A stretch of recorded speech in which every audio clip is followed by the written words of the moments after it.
lights out. It was past her dinner time, and she had eaten with friends. Now she was walking deserted streets after her meal. The few cars plying along the road flashed briefly for a second, before disappearing into darkness. Every time she crossed under a streetlight, its light would flicker. Initially, she dismissed it as the old trick of power lines. But as she kept moving ahead, the lights behind her kept going out one by one. Isabella quickened her pace. Suddenly, her cell phone went dead. The metallic taste of the shiver ran down her spine when she could hear her footsteps being returned, one by one behind her. She spun around. Nobody was there. But then she saw, just barely visible in the faint light ahead of her, a figure. Her heart pounded as she realized the streetlights along the way were starting to flicker off too. And the footsteps, they're getting closer.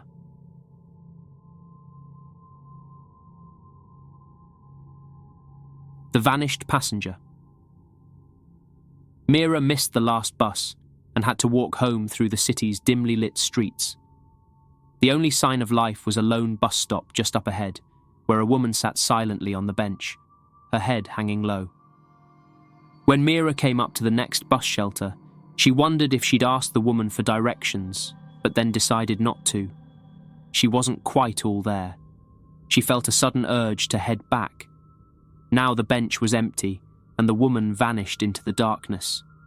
Mira was running as fast as her legs would carry her. Her heart pounded like a drum in her chest. Her mind buzzed with horror. When she finally reached her apartment, a soft voice whispered into her ear, "Why did you leave me?"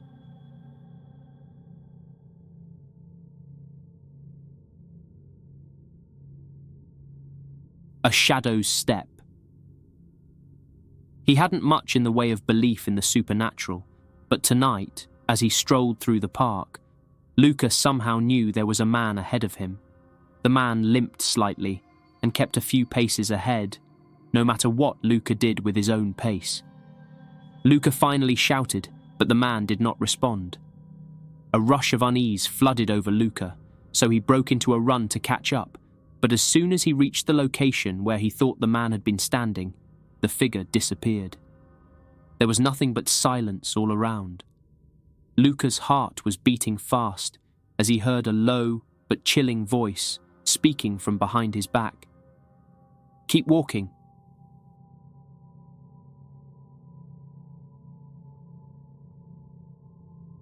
Silent accompaniment.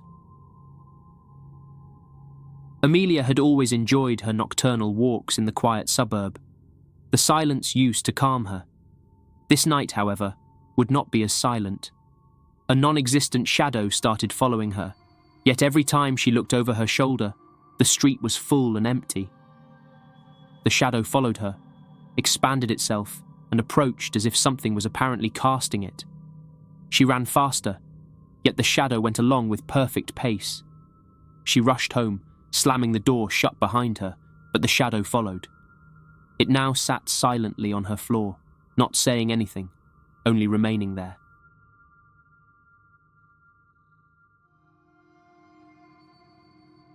Echoes in the alley. Damien had walked down this shortcut home 100 times before with no problem, but tonight the alley seemed different. Halfway in, he felt a light tug on his jacket and was looking back only to find no one there. He hastened his pace now, and at the very end, the whispers started to reverberate around him. "Don't look back," the voice said, close to his ear. His heart hammered, and he ran out of the alley without a single thought as to whether he should or shouldn't.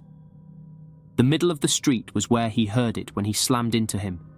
"Next time, you won't make it out."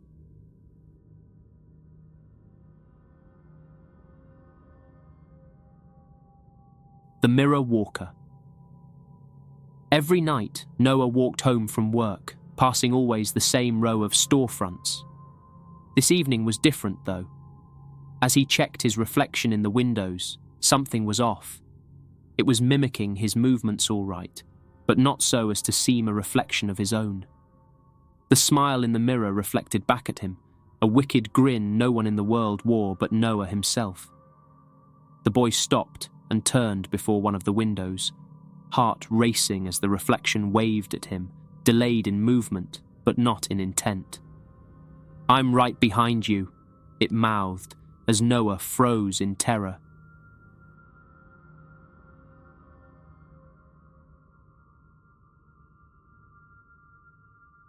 The river's lament stories went around about an old man who stood by the river at night, looking for something or somebody.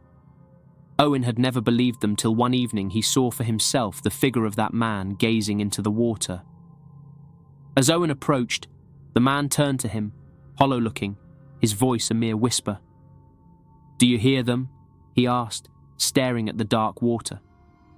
Owen gazed into the river, listening only to the sound of the liquid rushing, but the old man continued. "The screams. They never quit." Owen stepped back. However, he didn't get one moment longer before a chilling scream echoed from the water, and Owen ran in the opposite direction, running with his heart thumping, never daring to turn around to face it back.